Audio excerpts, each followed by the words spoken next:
Hi guys, and welcome back to another fly tying tutorial. The fly you see in the vise is a variation on the popular IPN theme, the Idiot Proof Nymph. So, without further ado, let's get into it. The hook in the vise is a Hanak H950 barbless hook. This one's at size 8, it's on a heavy wire and it's finished in black nickel.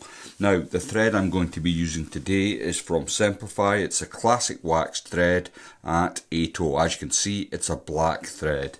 Now already on the bead, to save a little time, I have a 4.7mm black brass bead from Trout, and the first thing I'm going to do is add a little bit more weight to the fly itself. Now I want my weight at the front, which is going to give me that swimming motion for the fly. So again, what I'm using is lead-free wire. It's at 0.9mm. I'm going to take a little bit off here. Now, if you want to get a batch of these flies tied and you want some consistency, you can count the wraps. So what I'm going to do is I'm going to get 4 wraps in. 1, 2, 3, and on the 4th wrap here I'm going to get a pair of old scissors that I use to cut wires and other bits and bobs, wires and foam, and I'm going to just take that away, and then I can take away my end and put that to the side for my next fly. Now it's not quite sitting how I want it as yet, so I'm going to use my thumb just to push that in, and same with the other end. Excuse my fingers, it's a bit of a fiddly job. You can use some forceps if you wish to get this just how you want it to sit. So there's that extra weight added in. Now what I'm going to do next is I'm going to add a spot of super glue over the top of that wire, and hopefully that'll soak through and it'll certainly hold the thread to the wire. So once I've got that in place, get a bit of wax onto my standard waxed thread. A bit more wax never hurts, and it seems to have come right off the spool for some reason. So I'm going to come in behind the wire and I'm going to get a few wraps onto the shank of the hook here. I'll bring the thread all the way back to just past the point, and then I can take off my excess. And I'm going to come back with my thread, and what I'm going to do next is in loose turns I'm going to get that wire pushed right up to the bead, leaving a little gap, and that'll become what that's for will become evident later on in the video. So we're just getting that wire covered in thread wraps. I mean, it doesn't have to be completely covered, but it's nice if it's mostly covered, is what I would say. It's going to give our body material something to bed down onto. Now as I'm doing this, I am just building a little taper in up to the wire here, you might have noticed. Hence the wire's well secured now, but I'm just wanting to get that little on ramp, if you like, up there. And don't forget, we have got a very slight gap there which we're going to need later on. So we've got that into place, and I'm fairly happy with where the back of my fly is going to come. Now the next thing we're going to do for this is add runners, or certainly a little bit of sparkle. Now I'm using some of this, it's like a gold pearl fleck. You can overdo it. You don't want to overdo it, but it's easy to do. You know, you get a clump of this and you just go, yeah, that'll do it, and suddenly you've got a big wad of material here. That's overdoing it. Let's get that down to just a few strands. Don't need a lot of this. I don't want a lot of this. So that's what I've got. Even that I think is a bit excessive. I'm going to thin it down even further. And what I've got now is maybe half a dozen, if I'm lucky, strands from my sparkler. And then what I'm going to do is bring my thread back way up to before I get onto the wire. I'm going to get a couple of wraps, get that locked into place. Then I can bring it round to your side here, and then using my thread I'm going to trap it down the other side. Now the IPN, Idiot Proof Nymph, I like that name. It's not idiot proof, of course. Every fly still requires a little bit of fishing, but it's certainly, the name indicates how effective it is what I say. So the next thing we're going to do is add in our marabou tail. Now before we do that, I just want to get my thread into position. So we see where we've got this pronounced bump. The marabou's going to tie in at this end, and it's going to help create an evener, more even body, should I say. So I've got some marabou here, it's just plain black, and I want a healthy pinch. Plenty of marabou in the tail here.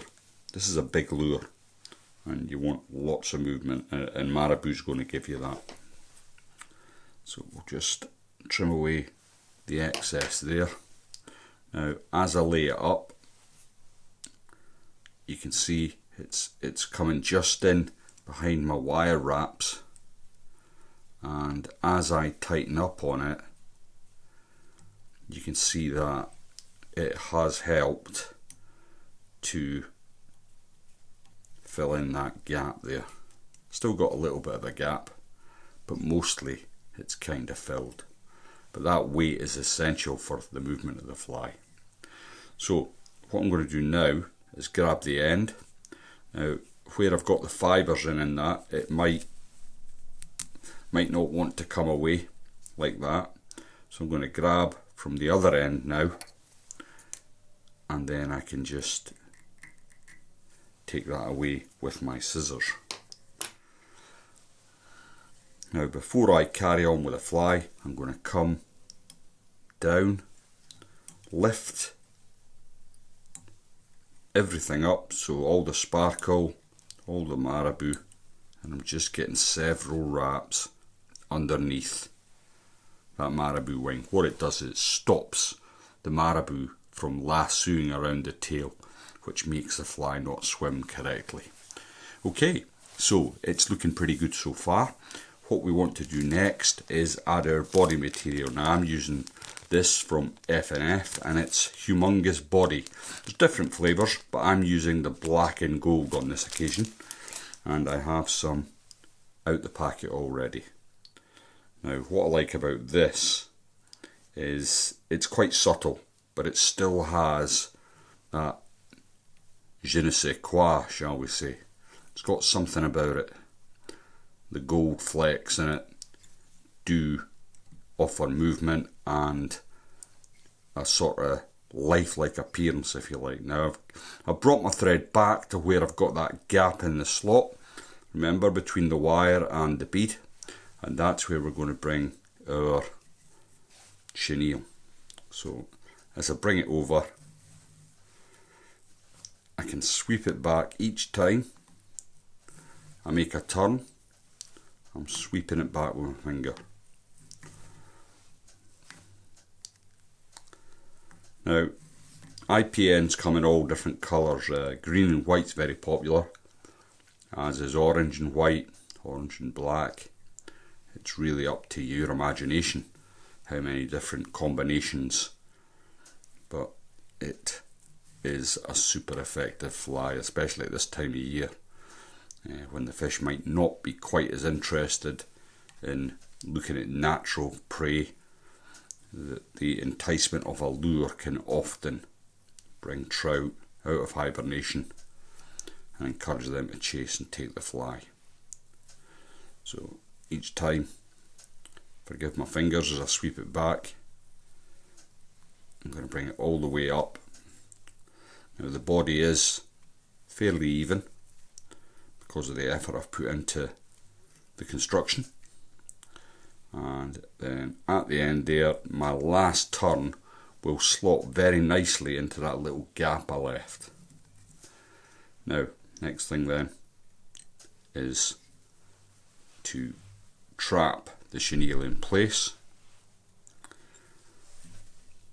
like so, and then I'll get a couple of turns in front of that material. Excuse me, I've not been so well lately and the cough is lingering, but hopefully I'm on the mend. I've had enough of it, to be perfectly honest. So there we go. So it's like a black tadpole affair at the moment. How would I fish it? Very similar to a black tadpole, funnily enough. Now what I'm going to do is, before I come in with my whip finish, I'm going to get some varnish onto my thread, and then I can grab my whip finisher like so. So a long leader, longish leader, 10 to 12 feet, single fly, can be fished on a floater or an intermediate line, and you can mix the retrieve up from figure of 8 to a really fast roly-poly. So what do they take it for? Fish would take this for maybe a leech type pattern, or who knows, it's hard to tell, but it resembles something that they like, and it certainly works well in these colours. Now if I was of a mind to, I could add a hot orange collar by simply using some Glow Bright number 6 or number 5 and bringing it round like so to finish the fly off. But on this occasion I'm going to leave it perfectly subtle and black. Black lures work particularly well at this time of year. Thanks very much for watching. Be sure and check out the videos that are on the screen now.